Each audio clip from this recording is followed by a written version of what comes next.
Hello everyone, welcome to What's Education. Today we will discuss on Bohr's theory of hydrogen atom. Means हम hydrogen atom के लिए जो inner most radius होगा orbit का, उसकी value find out करेंगे और उस इनर मोस्ट ऑर्बिट में इलेक्ट्रॉन की वेलोसिटी क्या है उसकी वैल्यू फाइंड आउट करेंगे. क्लियर है? पहले हम जनरल फॉर्मूला डिराइव करेंगे, फिर हम हाइड्रोजन एटम के लिए उनकी वैल्यूज फाइंड आउट करेंगे. ठीक है, देखो सबसे पहले हम फाइंड आउट कर रहे हैं expression for radius of nth possible orbit. ठीक है, हम रेडियस की वैल्यू को फाइंड आउट करना चाह रहे हैं. तो किस तरह से करेंगे? देखो, अब हमें पता है अगर हमें किसी इलेक्ट्रॉन को ऑर्बिट में क्या कर रहा है, वो मूव कर रहा है, तो क्या क्या होना चाहिए? जो उस पर सेंट्रीपिटल फोर्स लग रही है इलेक्ट्रॉन पे, वो किसके बराबर होती है? इलेक्ट्रोस्टैटिक फोर्स ऑफ अट्रैक्शन, जो न्यूक्लियस और इलेक्ट्रॉन के बीच में है, तभी वो क्या करेगा, मूव करता है वो अराउंड ए न्यूक्लियस, है ना. अब देखो, ये आपके पास मान लो न्यूक्लियस है. न्यूक्लियस पे हम पहले चार्ज की वैल्यू पता होनी चाहिए. न्यूक्लियस पे कितना चार्ज होता है? देखो, न्यूक्लियस में क्या है, प्रोटॉन्स हैं. और प्रोटॉन्स कितने होते हैं? जितना उस एटम का एटॉमिक नंबर है. तो एटम का एटॉमिक नंबर हो गया Z. ठीक है, और उसको हमने E से मल्टीप्लाई कर दिया, तो वो क्या निकल गया, charge on an a nucleus. Nucleus पे इतना चार्ज है प्लस ZE. और अब हम किसकी बात कर रहे हैं? देखो, मान लो हम हाइड्रोजन की बात कर रहे हैं, है ना. तो इलेक्ट्रॉन यहाँ पे होगा, इलेक्ट्रॉन रिवॉल्व कर रहा है, उस पर चार्ज कितना हो गया, E. ठीक है, ये उस पर चार्ज हो गया. अब हमें क्या करना है? देखो, to keep electron in its orbit the centripetal force on the electron must be equal to electrostatic attraction, है ना. हम रेडियस की वैल्यू फाइंड आउट करने वाले हैं. तो हमने क्या कहा, जो सेंट्रीपिटल फोर्स लग रही है इलेक्ट्रॉन पे, वो कितनी होती है, mv² r. हम राइट डाउन कर सकते हैं यहाँ पे mv² divided by r.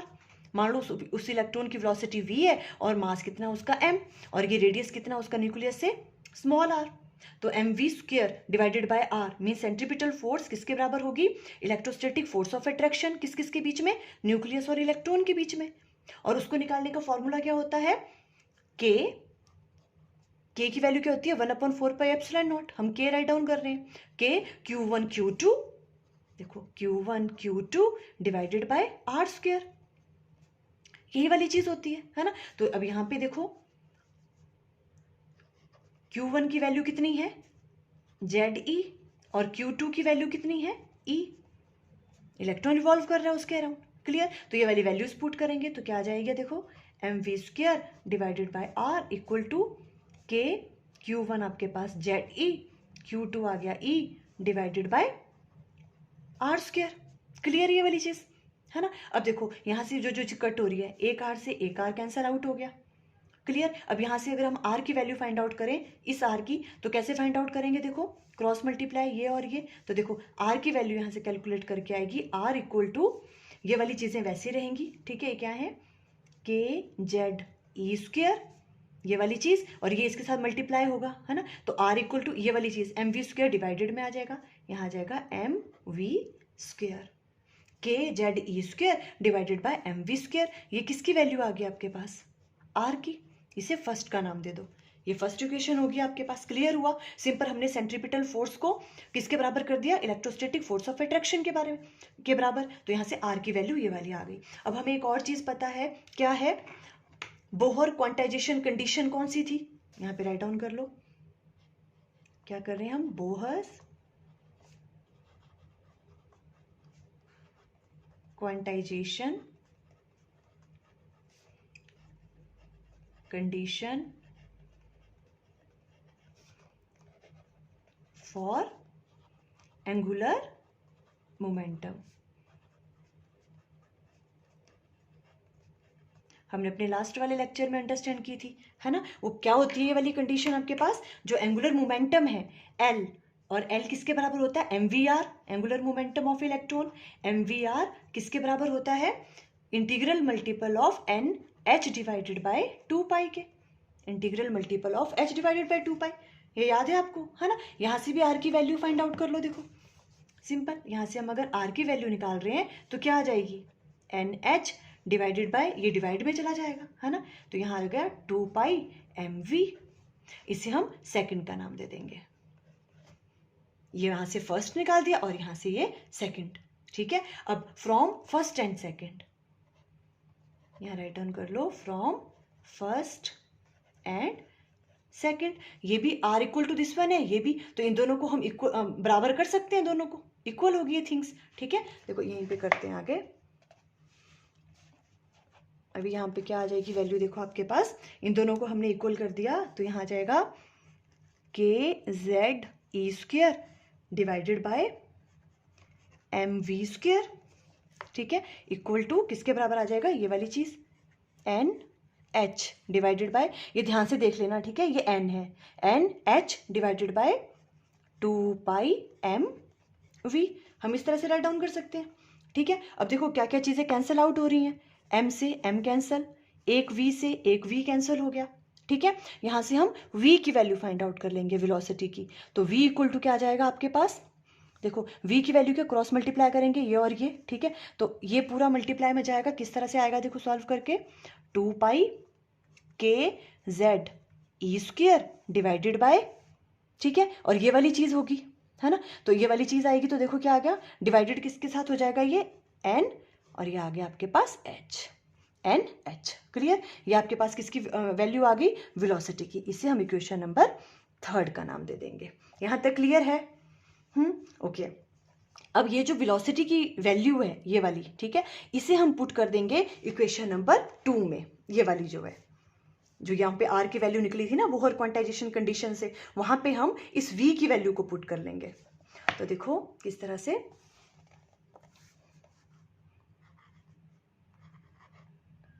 Put value of v in equation 2, equation 2 में जब हम पुट करेंगे तो देखो किस तरह से, इक्वेशन 2 है आपके पास r equal to NH divided by 2πmv, तो ये बन जाएगी आपके पास क्या, NH डिवाइडेड बाय 2πm, यहां तक वैसे ही v की जगह ये वाली चीज पुट करनी है आपको, ठीक है, तो v की वैल्यू यहाँ पे पुट करनी है, तो ये सब चीजें नीचे आ जाएंगी, है ना, इस तरह से रेसिप्रोकल में जाएगा ना, देखो ये आ गया 2πkze², ऊपर आ जाएगा क्या आपके पास, multiply by n into h, यही चीज है ऊपर। ये क्लियर हुआ आपको, v की जगह हमने ये वाली वैल्यू पुट की, क्लियर, ओके। अब देखो यहां से r की वैल्यू क्या आ रही है आपके पास, ये सब कैलकुलेट करके r की वैल्यू क्या आ जाएगी, n² मल्टीप्लाई हो रही है, देखो सॉरी ये n और h ना सेम सेम लग रहा है, ये n² और ये आपके पास है h² डिवाइडेड बाय, अब देखो 2 2 आ गया यहाँ पे 4 4, और साथ में आ गया यहाँ पे 4π² m kze², ये आ गया आपके पास किसकी वैल्यू, r की वैल्यू, ठीक है। यही वाली चीज हमें फाइंड आउट करनी थी, देखो ये वाली वैल्यू,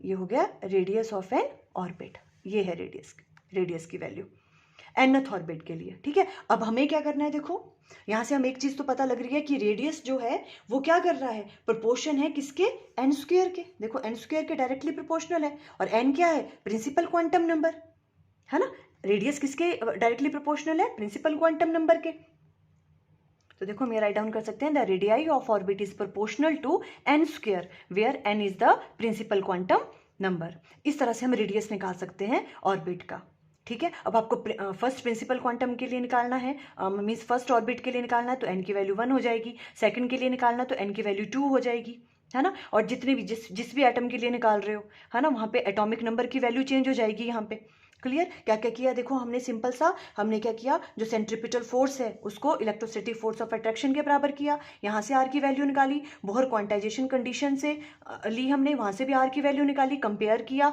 वहां से वेलोसिटी की वैल्यू निकल गई, इस वेलोसिटी की वैल्यू को आर की वैल्यू में पुट किया और ये रिजल्ट आ गया, ठीक है। अब देखो क्वेश्चन में इस तरह से पूछ सकते हैं आपसे कभी कि बोहर रेडियस जिसे r0 से डिनोट करते हैं उसकी वैल्यू फाइंड आउट करो। बोहर रेडियस का मतलब क्या है, the radius of the inner most orbit of the hydrogen atom, hydrogen atom का जो इनर मोस्ट ऑर्बिट का रेडियस है ना, उसकी वैल्यू फाइंड आउट करनी है। तो वो क्या करना पड़ेगा, इस वाले इक्वेशन में हमें क्या क्या वैल्यू पुट करनी पड़ेगी, पुट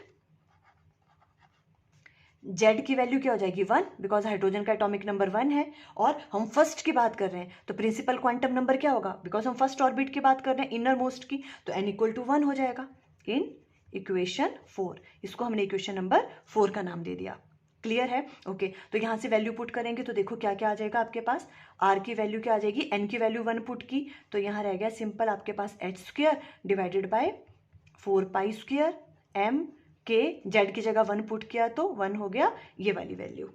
क्लियर हो गई? ओके, अब देखो ये सारी वैल्यूज यहाँ पे अगर हम डालें यहाँ पे तो आर की वैल्यू आपके पास क्या आएगी, देखो एच क्या है, प्लैंक्स कांस्टेंट, उसकी वैल्यू होती है 6.63 इंटू 10⁻⁻34 इसका square divided by 4 pi square multiply by mass of an electron 1.9 into 10⁻⁻31 multiply by के की वैल्यू क्या होती है 9 into 10⁻9 multiply by charge on an electron 1.6 into 10⁻⁻19 इसका स्क्वायर। ये सारी वैल्यूज कैलकुलेट करके आपके पास आर की वैल्यू आ जाएगी